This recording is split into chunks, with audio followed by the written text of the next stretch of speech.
Hey everybody! Guess what I'm doing? Rolling furniture through my patio again. Today is a Style With Me Vintage Desk edition. A couple weeks ago, I flipped, painted, and stenciled a vintage desk that was going to be put into my rental property, and today is the day.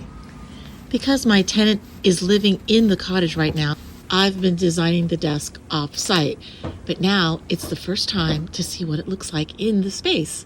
Just a typical day in the life of a DIYer.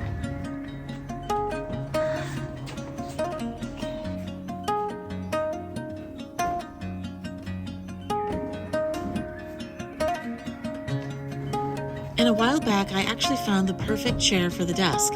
It's a small chair made out of caning, and I really liked the round back. It's on the small side, which is what I wanted. I didn't really want a big chair because the desk is actually in the entryway to the door. I did a quick run to Home Goods to see if they had any desk or table lamps that could work for this little desk. It was down to two choices. One choice was pretty predictable, but could still look cute. Rattan lampshade, you know how I'm a sucker for rattan. The very last second I saw sort of hidden behind a couple big lamps was this glass blown lamp. It's like a beautiful little mushroom lamp, and I thought it was so gorgeous. And it's made from one of my favorite companies, which is the Novogratz family, that Novogratz couple. And I actually had the privilege of working with both of them on a makeover for the Katie Couric talk show way back when. Look at this house. Okay, let me plug it in. Oh, it looks so cute. Oh, I just love it.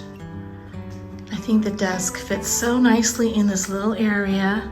The new tenant is moving in a couple days, so I'm not going to overstyle the desk because he's going to be bringing his own computers, monitor, so I'm just going to leave him sort of a blank canvas. Today was a quick Style With Me vintage desk edition, and I think it just looks sweet. It's a work in progress. I'll probably put a mirror over the desk. I just didn't find one today that I liked, and I didn't want to be pressured into putting something that I didn't think was special. I really want to put something vintage, as you guys know. So that's just going to take a little bit more hunting around. But I think it's looking so cute. It doesn't get in the way, whether the desktop is retracted or out. There's plenty of space to work and still get in and out of the door. So I'm really happy with it. It's always so nice to read your comments and your great ideas. So let's keep sharing, okay? All right, so I'll see you next time on Nutshell Living. Bye.